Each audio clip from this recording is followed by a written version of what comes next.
Y a veces los estudios de la Biblia o de los libros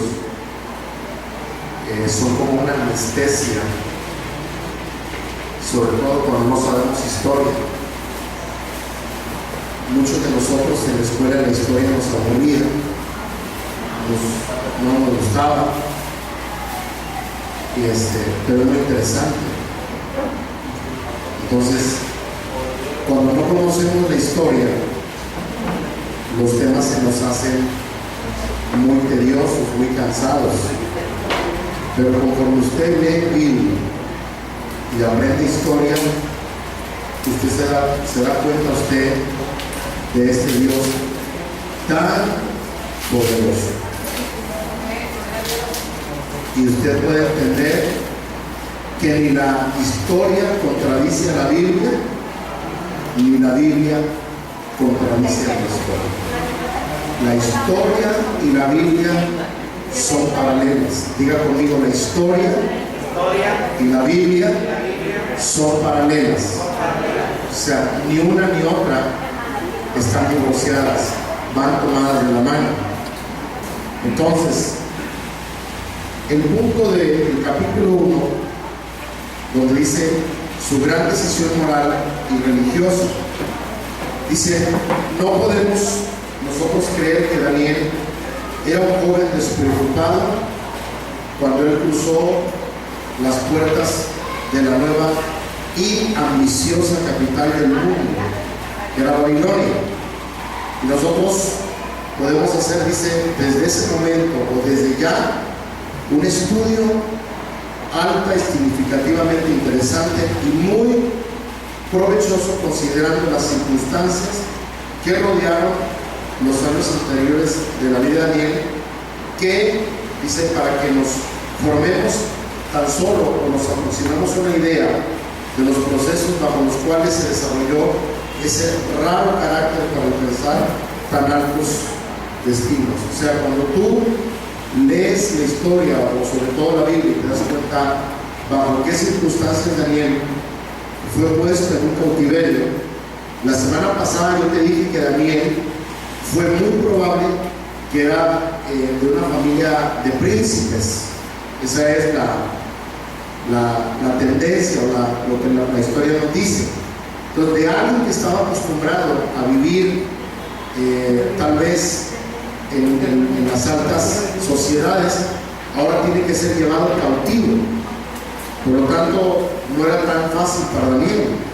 Ahora dice, es indudable que este joven inteligente, observador y privilegiado, sentía un profundo provecho, interés sobre los acontecimientos trascendentales que, como hemos observado, se sucedían durante el periodo del Imperio Gentil. Quiero que subraye esa frase, por favor, el Imperio Gentil. En la Biblia, esto es algo, ¿cómo les puedo decir? Como algo que yo añado. Siempre que yo enseño, trato de explicarles algo a ustedes. El apóstol Pablo, en el libro de Corintios, no lo busquen, dice el apóstol Pablo que no seamos tropiezo ni a judíos, ni a iglesia, ni a gentiles. Pablo es la única persona que hace la diferencia en estas tres cuestiones importantes: la iglesia, los gentiles y los judíos. Si ustedes recuerdan, en algún momento, cuando aquella mujer le dice: Señor, aún los perrillos comen de las migajas de su Señor. Aquella mujer era sirofenisa. Todo el que no era del pueblo de Dios se consideraba un gentil. Los que no eran judíos, los que no eran israelitas, entonces siempre se consideraban gentiles. ¿Me hago entender? Cuando los imperios, que ya se los mencioné alguna vez, que es el imperio de Asiria, el imperio de Babilonia, los medos y los persas, el imperio de Grecia, el imperio, ¿qué nos falta? El romano, Entonces, todos los imperios han sido imperios gentiles, o ha sido el poder ha estado en manos de gentiles. ¿Sí están aquí conmigo? ¿Por qué? Porque el pueblo judío nunca ha gobernado la tierra, jamás. Es más, en la única manera en la que el pueblo de Israel va a gobernar va a ser en el tiempo de los mil años. Es el famoso milenio. Entonces, aquí hay algo interesante. Por ejemplo, ahí donde yo le dije, durante el periodo del imperio gentil, porque hay que recordar que estaban sobre Babilonia o bajo Babilonia. Dice, pero de mayor influencia aún deben de haber sido para él los extraordinarios sucesos de la época en su misma nación. Según el versículo 3, nosotros podemos inferir que pertenecía a la casa real o a la más alta nobleza, que por lo tanto fue criado en un íntimo contacto con los más grandes personajes de su nación, destacándose entre todo el buen rey Josías. O sea, según Daniel, abra su Biblia en Daniel capítulo 1, versículo 3. ¿Ven aquí?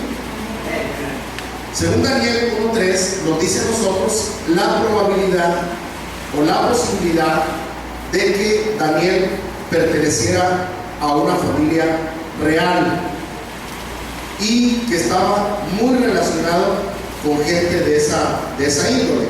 Dice, y dijo el rey Aspenaz, jefe de sus eunucos, que trajese a los hijos de Israel del linaje real. ¿De quién? De los príncipes. Fíjese que Nabucodonosor estaba solicitando, según el versículo 3, dice que trajese a los hijos de Israel del linaje real de los príncipes. O sea, que Daniel pertenecía a un linaje real. Eso te habla que venía de familia de príncipes o venía de familia de reyes. Acuérdense ustedes que al final de la historia Daniel vino a ser un estadista. Eso se los expliqué la semana pasada. Vino a ser un gobernante, vino a ser un presidente.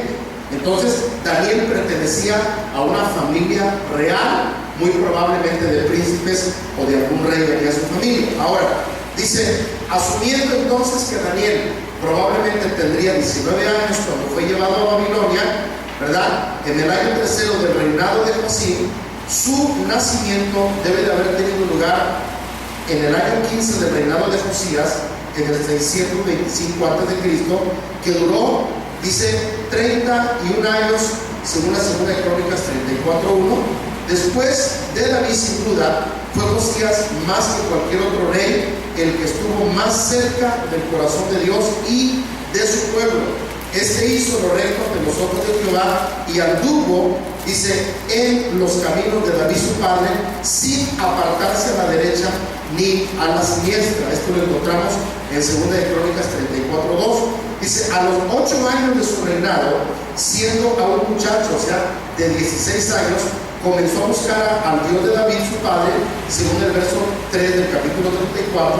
Dice, por 4 años creció en el conocimiento y el celo de las cosas de Dios, y a los 20 años se dedicó resueltamente a la tarea de extirpar el corrompido sistema idólatra de sus predecesores, que eran Manasés y Amón, y habían establecido en todo el país en 57 años.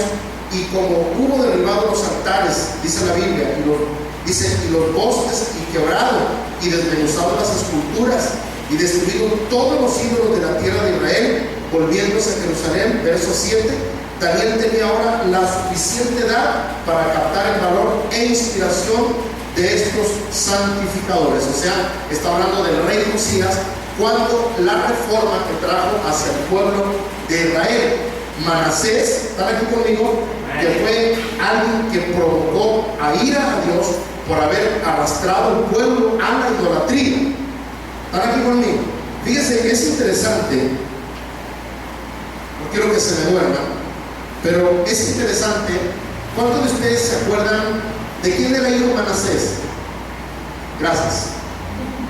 Llamados. ¿De quién era hijo Manasés? De Ezequías. ¿Por qué no oró Isaías? por el rey Ezequías. ¿O no?